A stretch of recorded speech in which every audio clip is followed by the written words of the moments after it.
Yan, magandang araw ulit mga kapumbiyahero, mga brothers and sisters. So, gawa nga nang wala tayong gagawin ngayon, ay naisipan ko na meron tayong kalikutin o meron tayong pag-abalahan ngayong araw. So, naisipan ko, itong generator na to mga kababayan, matagal na tong hindi umandar. Ito yung mga ginagamit namin kung nagpabahay ang pumbiyahero na walang kuryente sa area. So, ito yung ginagamit namin.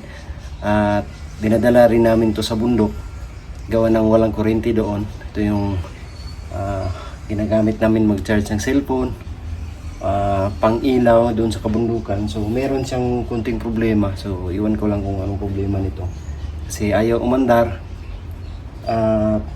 Tingin ko gawa ng katagalan na hindi nagamit, yun yung dahilan siguro.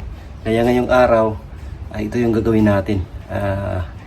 Ilinisan natin, tingnan natin kung ano yung sira at para andar siya uli.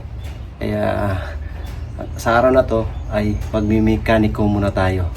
Samahan niyo ko ngayong araw mga kababayan at sana meron din kayong kunting matutunan sa paglilinis ng mga ganito gaya na genset nito. Kaya tara, let's go!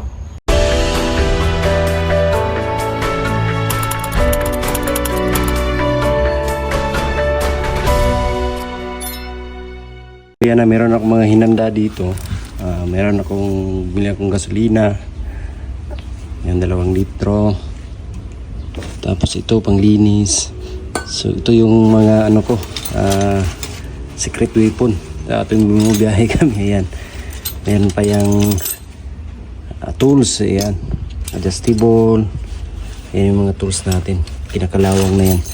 So ito binili ko to para talagang magamit namin kung doon kami sa bundok. Kung may mga ayusin o kunting makaya lang natin ayusin, so hanapan natin paraan. Ayan, yan sakit. Yan, binili ko talaga yan mga kababayan. Mga tools natin, ito luma pa to. Nung nagtrabaho pa ako sa isang kumpanya, meron pang mga nagtirang tools, yung mga ano natin, no, yung tawag ditong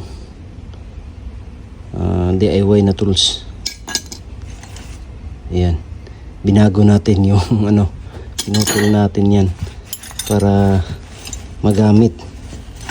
Ayan, meron ako biniling bago dito sa Negros ko pa to binili. Dinilang ko lang dito kasi sayang hindi magamit. Ayan, kaya tara, umpisa na natin tong kalikutin. So bago yan, i-try muna natin i-start kung under pa ba. Meron man yang namang gasolina. Yan.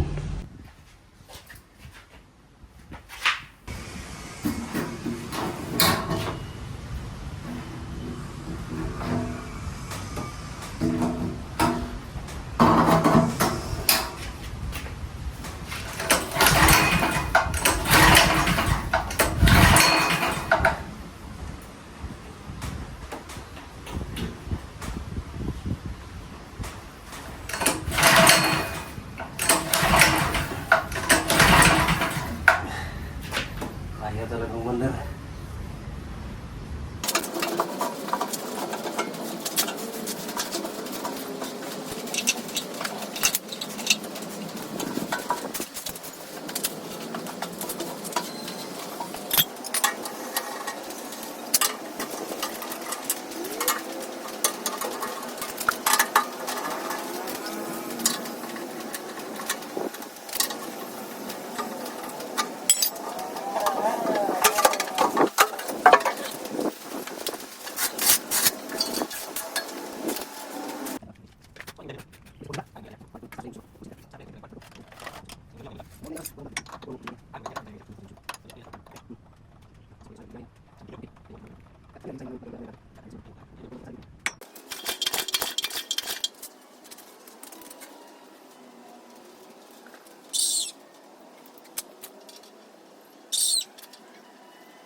So ayan, umandar na talaga mga kababayan. Meron pa pala tayong talento na natitira sa ating pinag-aralan.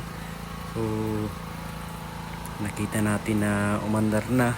Simple lang naman ang ginawa natin dyan mga kababayan. Nilinisan lang natin yung kanyang carburetor or carburador at saka yung spark plug.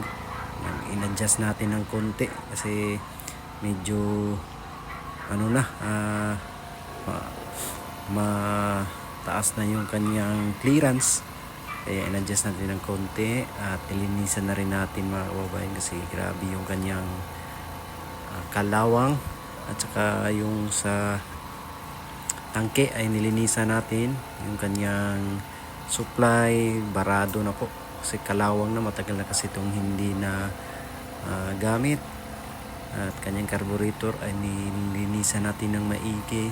So basic lang po yung ginawa natin at hindi na natin kinalikot yung kanyang makina kasi wala namang problema dyan sa makina kasi umandar pa naman.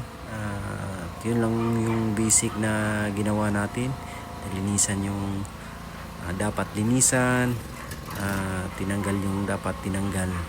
Ayan, kaya umandar na siya, pwede na siyang gamitin, pwede nang dalhin sa bundok mga kababayan. Basic na basic. So yan na mga kababayan, marinig na natin na umandar na yung generator. Kaya masaya ako na umandar na kasi pwede na namin magamit uli. Kung akit kami ng bundok, meron kami madadala na generator. Pagkasal sa cellphone at kung ano-ano pa, ang ilaw, umandar na. Kaya masaya ako. So yan, sa wakas ay napagana rin natin mga kababayan yung generator na aming ginagamit sa kabuntukan at sa mga ginagawang bahay. Ito yung ginagamit namin na pagana rin natin, pero hindi pa rin ako kumbinsido doon, kaya itry natin panalin ulit, baka tsamba lang yun. Panalin natin, yan, subukan natin ulit, try natin, baka tsamba lang yun. 1, 2 yun, karena mandar na ako. Nice one. Try natin. Yan, talagang umandar na. So pwede na siyang magamit. At kahit dalhin namin to, ay pwede na siyang magamit mga kababayan. Kaya maraming salamat sa inyong lahat na suporta at pagmamahal. Ito lang po muna tayo ang ginagawa natin kasi wala tayong magawa. Kaya gumawa tayo. Yan, maraming salamat. God bless po sa lahat. Bye-bye.